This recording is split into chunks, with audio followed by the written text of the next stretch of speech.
martial law, state of emergency. Hi everyone. Thank you for joining me. I first would like to um, let you know that I'm a mother. I'm a mother of three. I'm divorced, and yeah. So this dream has to do with me and my children, my three children, and my little one is 5, but in the dream she was a baby. Okay. I dreamt we were at the mall, we were done with our shopping, and so we were making our way to the parking lot where we parked our car. So now, as we were walking, we realized that there was a group of people, but these people, there was just something wrong about them, but they were like sort of like in a group, in a small group. We decided to go check them out, especially because many people were actually starting to surround them.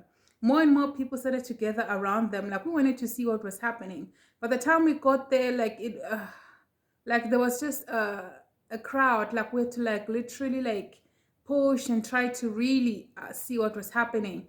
So by the time we got to the front, it was then that we realized that um, there was a few policemen who were dressed in black, and they had helmets on. And then so we were wondering, like, so why are they standing there pointing their long rifles at the people in the center? Like, what did they do? They looked like us. They just looked like ordinary men and women, and we did not understand what was happening. And we all just stood there. No one said anything. If anything, people would just come from the back and push their way forward. Some would come all the way from the back and push their way forward. It's like the we were standing a little bit far, but we were pushing, starting to push in more and more up until we almost touched the people that were encircled. It was then that we started to look back after hearing some commotion, and we realized that there was more police that were coming, and then the people started to run, and then we realized that they were actually coming in such a way as to encircle. We have encircled the people at the center because we don't know what's happening, and now their plan was to encircle us. But we started to run, and then we started to hear warning gunshots in the air, and we were just running. Okay. And at that time, when you hear a gunshot, you're not really sure if they're shooting at people or if it's a warning shot. But because there were cops, I just naturally assumed that it was just a warning shot. Okay. So now everybody started to run, but people are running from the left to the right, from the right to the left, like the direction of the mall, the direction away from the mall. Like it was insane. So what I did was, because I was pushing a pram, I just started to run. Thank God I was wearing steady shoes. I started to run. I remember I ran to this place. I ran, there was a bit of a hump like this. And I just went down there. It was a well-paved area, so the pram could run pretty fast. Okay. And as I was running, I realized that there are more people who were following me. And I kept on calling out to my two children to like to hurry. I've got a boy and a girl. And I kept telling them to run faster. And after a while, I saw this big tree that hung low, whose leaves hung low, and it had a beautiful shade. Because I'd been running for a while, and I didn't know where my kids are, and I just had a feeling like they were not behind me. And as I began to slow down, I could see people passing me, and I had a feeling that my children were not behind me. So I took the pram and I went to that shaded area and I put it. And I remember I looked at the baby, and then I completely closed the pram. I realized the baby was sleeping, and I completely closed the baby, and I put the brakes on for the pram not to move. And I believed with all my heart that when I came back, I would find my baby. I believed it with all my heart because I packed the pram in such a way that it was sort of hidden. Okay. It was then that I began to run back to the mall, to the pathway leading to the mall. And I was running, and as I was running, other people are just running past me, and I'm looking for my children. I'm calling out their names.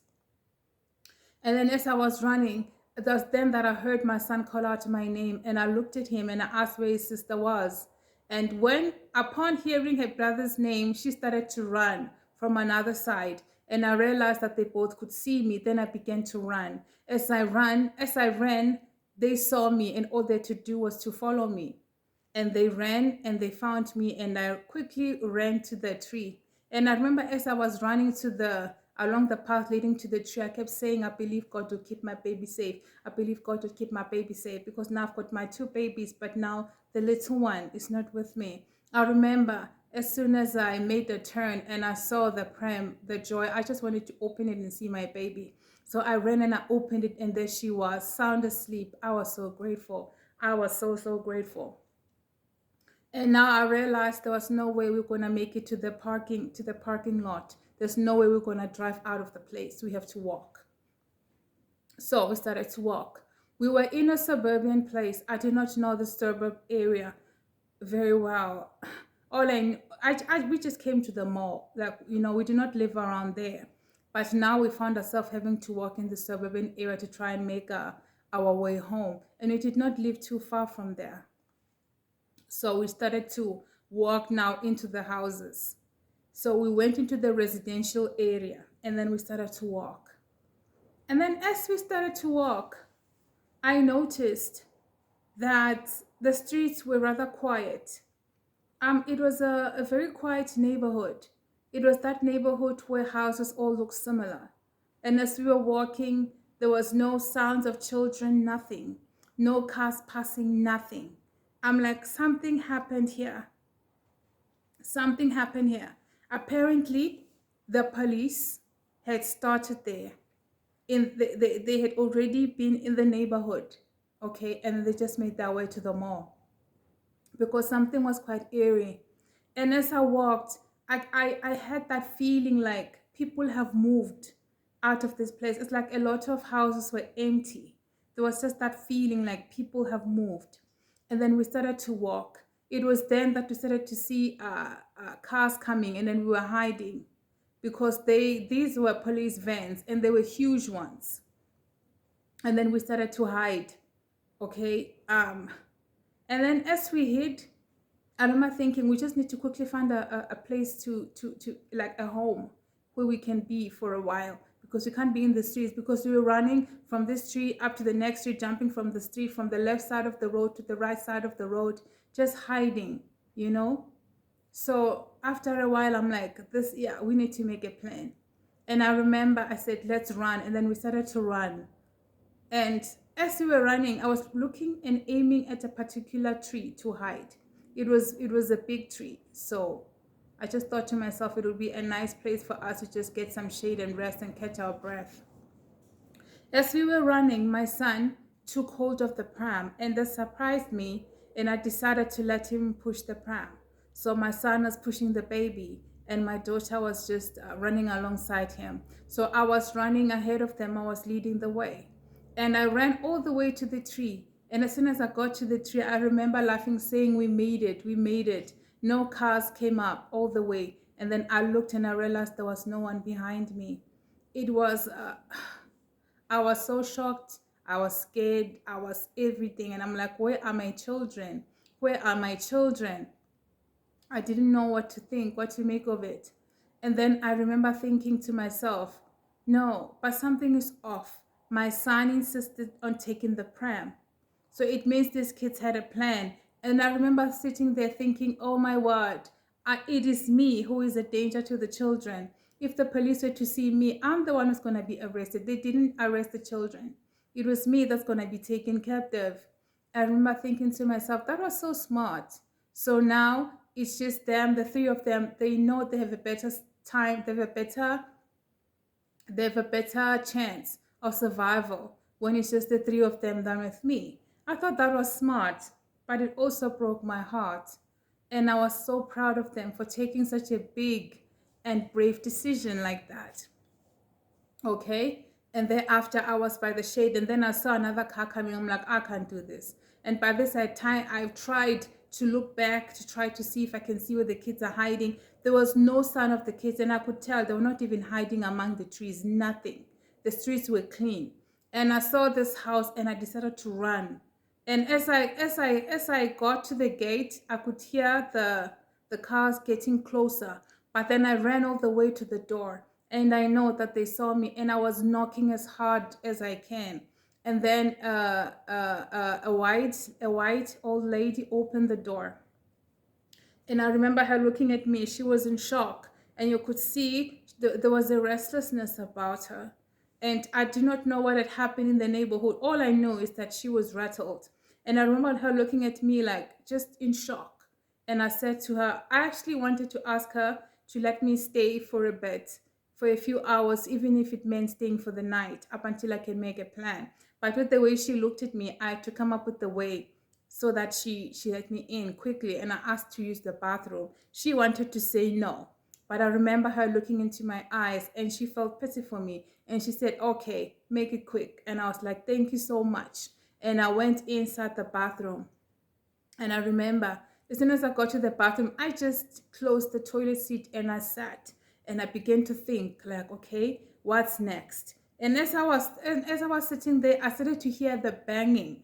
And I'm like, oh no, no, no, no. I'm thinking those are the cops. Like, who knocks like that? Then I looked at the window of this bathroom. This bathroom had a cute small square window, but they had used some long wood in which they had closed. It was enclosed again using wood. I'm like, what in the world? I've never seen such a thing. Like, what are they, who are they closing out? Why are they so afraid? What kind of a bathroom is this? And I remember thinking to myself, but I'm supposed to use this window to get out, because this woman is not going to risk her life for me. And then I remember I could hear voices, and I remember the police saying, where is she? Like, where is she? And she's like, what are you talking about? That's when I stood on top of the toilet seat with my bare hands. I began to rip out the wood that had been used to enclose the window, and the window was not even broken. I remember ripping them one at a time, ripping them, ripping them. I understood that I did not have a lot of time. And I remember them saying, we want her. And I'm like, okay, I'm running out of time. And by the time I'd gotten all the wood out, I heard her say, she's in the bathroom. You just have to wait. And then I opened the window. And I remember looking, I got my head out and I looked down. I'm like, I'm not going to dive. I'm not jumping out of here. It's a little bit too high. I'm so going to feel pain. I'm like, there must be another way. And then it was then that I heard a knock on the bathroom door. And it was that cold, hard knock. And I knew that it was the cops.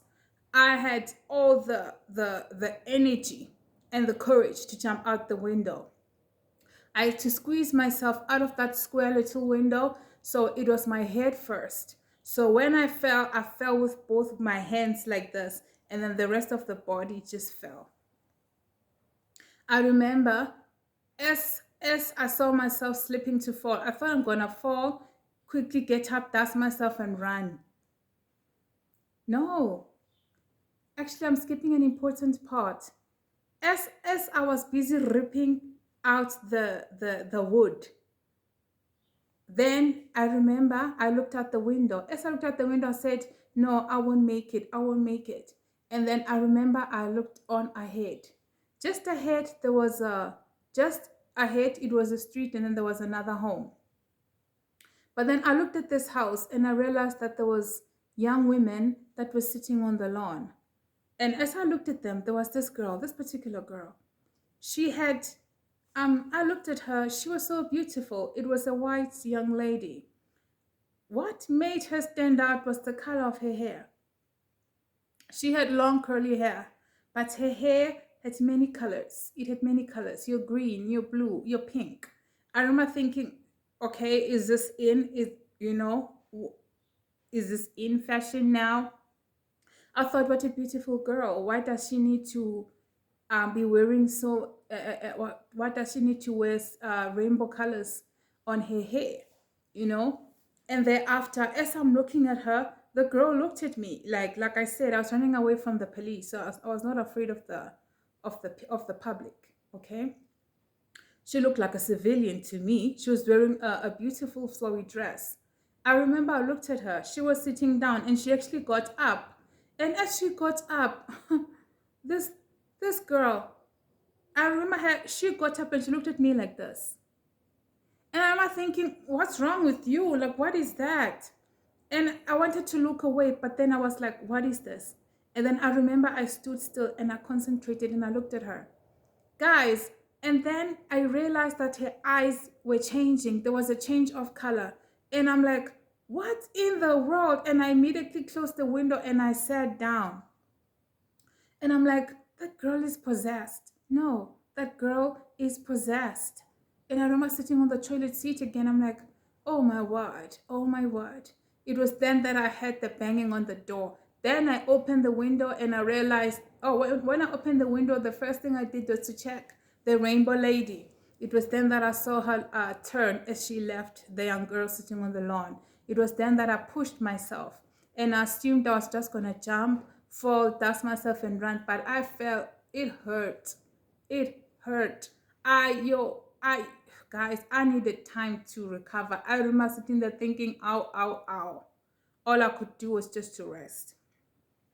And then after a while, I got up. It was a few seconds, but it was a few seconds longer than I thought. Okay, I had to push myself. Then I got up.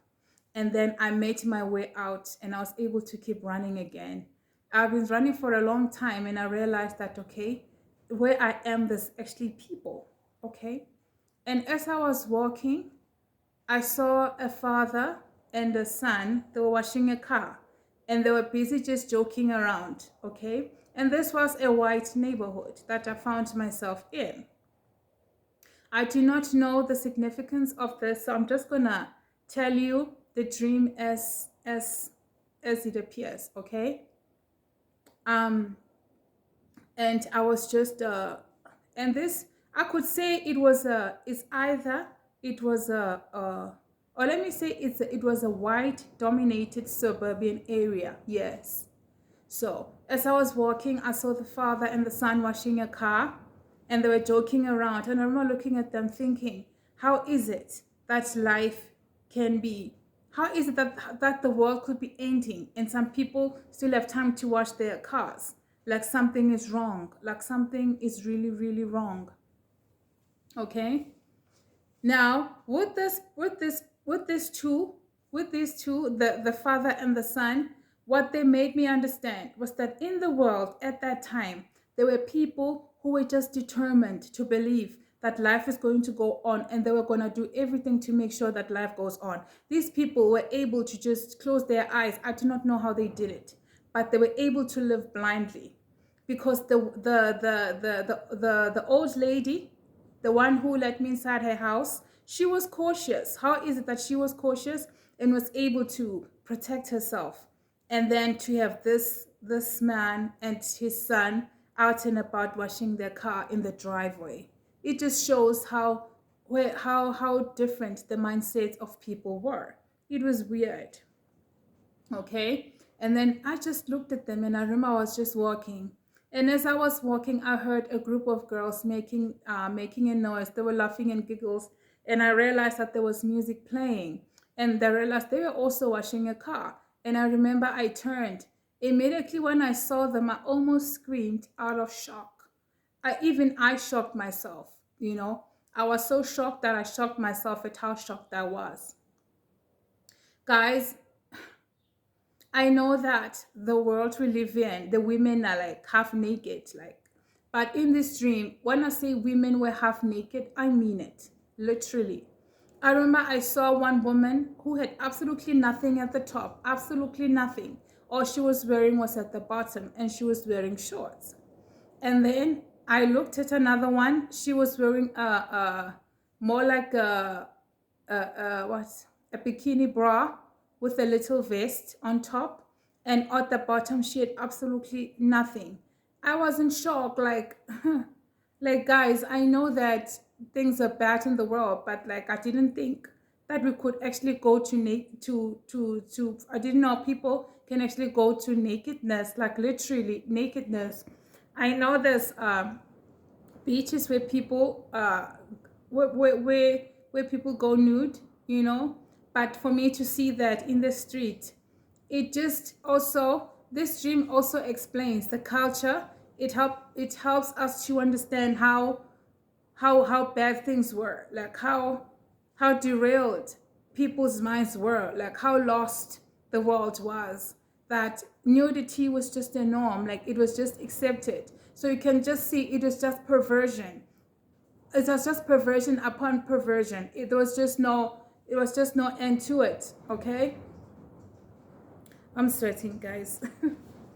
um so now, after that, I just looked down. And then as I looked down, I heard the Holy Spirit say, cover your face. And then I realized I had a scarf. I took a scarf and I put it just over my head. It just covered me like this. And then I looked down, and I remember I kept on walking. I just kept on walking. I feel the Holy Spirit I feel the light is at its brightest when it's in a dark place. And the Lord wanted to protect me. And the Lord said, cover your face. Let them not see your face. Let them not see the radiance that shines from your face. Let them not see that you are not proud of them. Okay? And I carried on walking. And as I carried on walking, from afar, not too far from me, I saw a father and two sons. They came ran. I was walking on the main road. They came running from inside. They came running they were coming from the residential area, okay? From the residential streets into the main road. And they came at a crossroad. This has a lot of significance. They came at a crossroads. It was a father and two sons. And then they got to the crossroads. And then they did this, like a dad put his arm around the son, and then they all did that ring. And then they prayed. They prayed. I'm looking at them. And after they prayed, they scattered. I remember thinking, oh my word, see, now families are breaking apart. And thereafter, the dream repeated. It's like it went back, and then I saw it again. I was walking, and then I see a father and two sons running. They all run to the crossroads. As soon as they get to the crossroad, they all stop. And then they all do the ring hug, and then they begin to pray. After they prayed, then they scattered. Then it happened again the third time. I am walking. I see a father running with the sons. They come to the crossroads. Actually, before they prayed, they had like a very short meeting. Like whatever they speak must have been like 1 or 2 sentences. Because they got there, and after that, they bowed their heads. And from afar, I could tell they're praying now. And then they prayed. After that, as they said amen, they split up. When I said they split up, I mean it. One went that way, another my way. And they all started to run. It was then that I realized that it is not safe for the saints. It is not safe for the saints. So now I'm thinking, I want to get out of this neighborhood. I need to get me a cab. I remember thinking, oh my word, I usually keep my purse in the pram, and the kids have the pram. I'm like, how am I going to get out of this neighborhood? I'm like, I need a cab. I remember thinking, I need a cab. I need to find a cab. And then I remember as I was walking, I started to see cars coming. And I remember thinking, oh my word, there's a cab. And it was driven by this old white man. I stopped the cab, and he stopped. And then he wandered down the window. And I told him that I needed to go to, I don't know what I said, but I needed to go to town. I remember him looking at me, and he said, let's go. And then I wanted to go inside the car, but then I remembered the incident with that rainbow lady, how her eyes had turned, like she was so possessed by the devil. So I understood that the agents of the devil were roaming around freely. So I didn't trust anybody.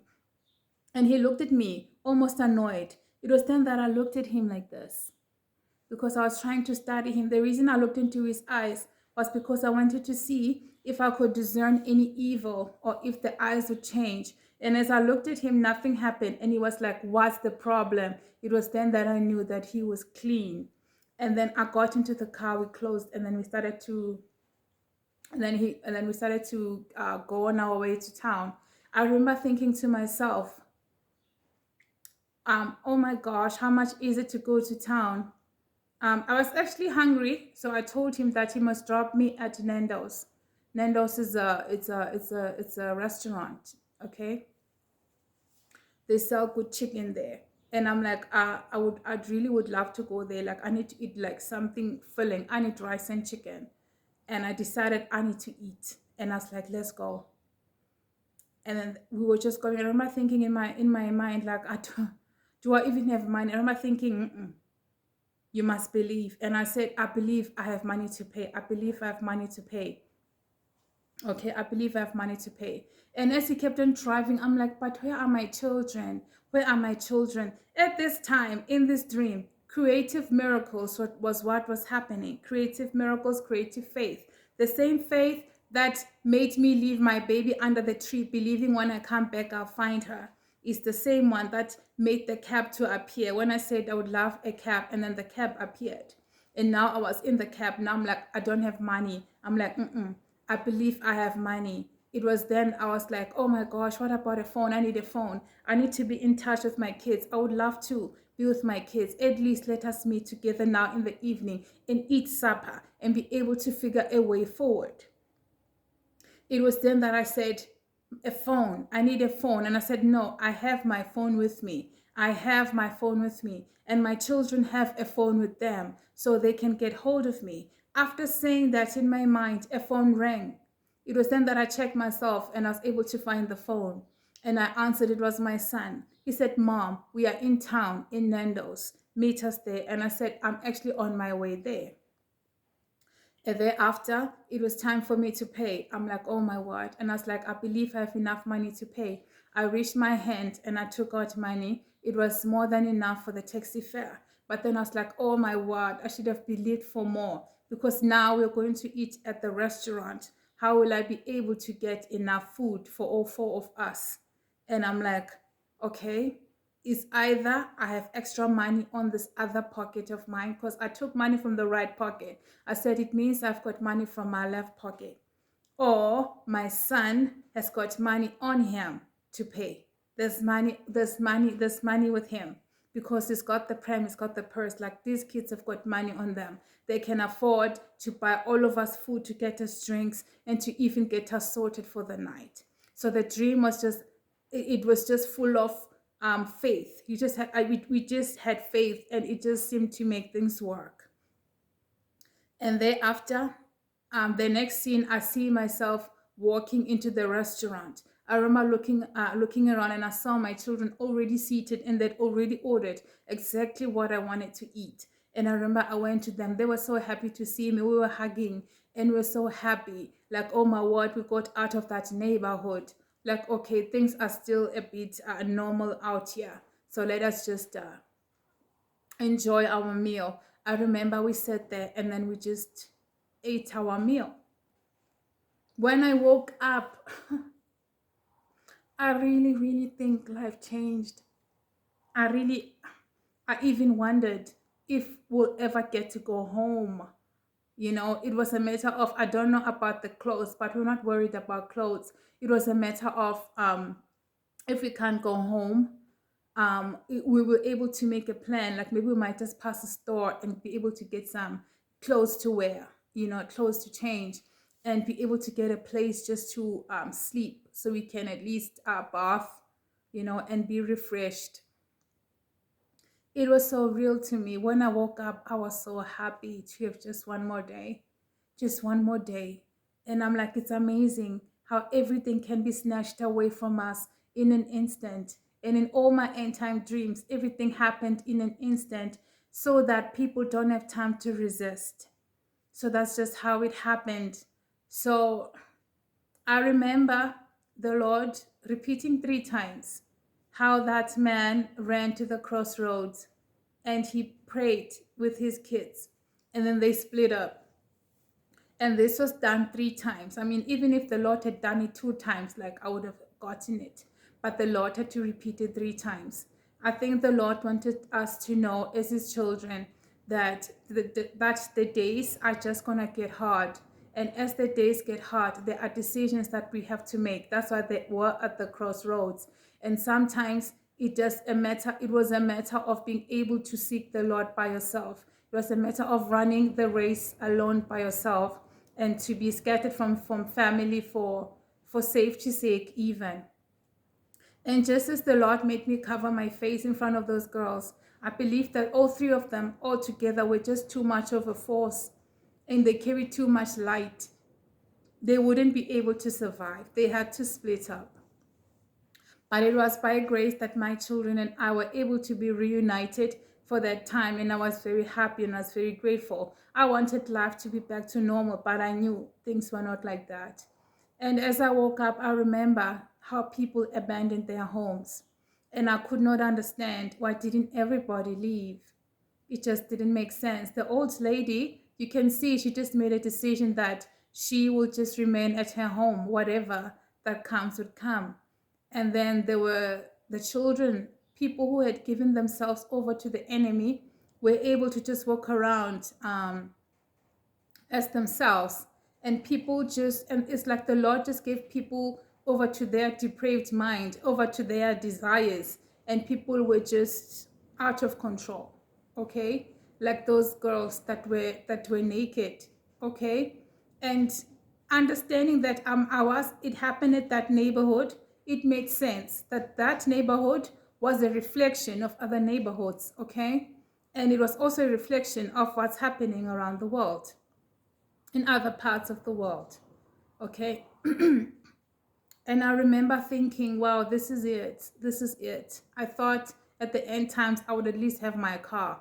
You know, when you have a car, we can sleep, we can move around. As long as I just fill up the tank, we'll be able to run. Should anything happen, we're able to speed off and be able to. But for us to find ourselves having to walk, to not have my car, it was something else. But I was happy that despite all of that, we were all okay. We were all happy to see each other.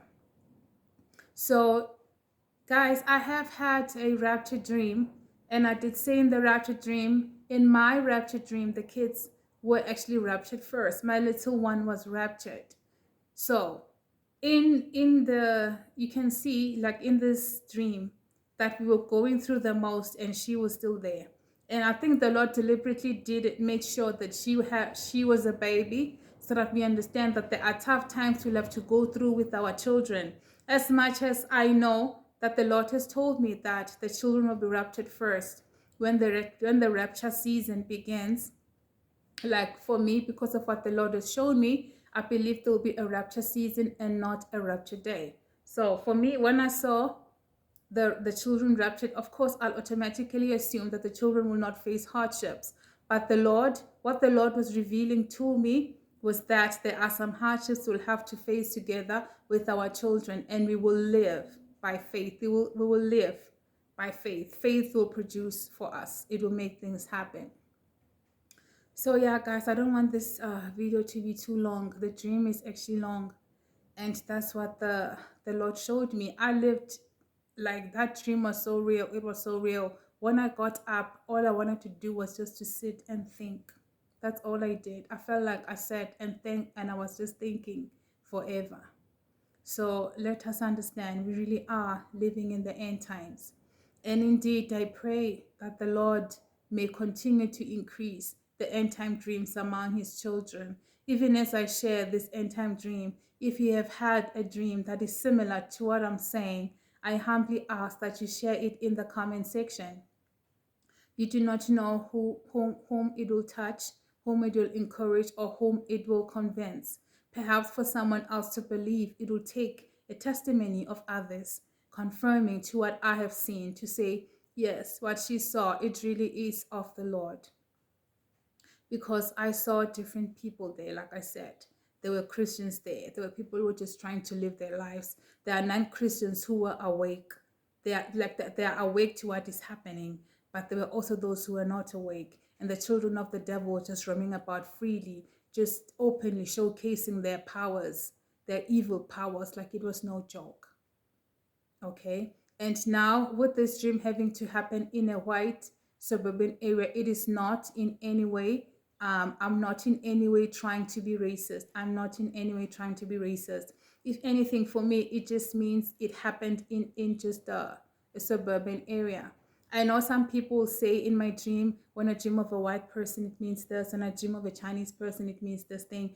For me, as far as dreaming white people, it just for me, they're just people. For me, we are just one and the same, just different colors. Okay, so I do not think like that. My mind does not work like that, and I do not look at life like that either. Okay, so, and another thing about me, my dreams are very colorful. I think it's because even in my life I've run across different people. I've been across different people. I do not see color. I'm one person who's colorblind, and I'm one person who wants to be free wherever I'm at. So I do not box myself. So I'm quite comfortable in my own skin. It doesn't matter who am I around. So in my dreams there will be white people, there'll be black people, Indian, Chinese. Like, my dreams are very much colorful. So do not in any way look at the do not quote me out of context. Do not quote me out of context. Okay, I believe that God made all of us and God loves us all. And I even believe that the people who are racist will not make it to heaven. I 100% believe that. So you can be assured that I am 100% for the people of God, people whom God made in his own image. And I do not look at color. I will not miss heaven because of color. No. Amen. So I love all people. I love all people, even people who are racist. I love them because I will not go to hell for someone else who has a problem with my skin color. If they have a problem with my skin color, I'll leave them to go to hell by themselves. But I will not bear the grudge or bear that and sin and miss heaven because of that person. So please do not quote me out of context. Please do not quote me out of context. Thank you so much. I had to say that people who know me know that I am a free person. I'm very free. I'm not I'm colorblind with regards to people. But this is for people who do not know me and who do not know what I'm about. As I'm on this platform, I understand that a lot of people do not know me. They do not know how I grew up. They do not know how I live. They do not even know how I think or what I believe. So let it be clear that I believe God is love, and everyone who's made in the image of God should be loved.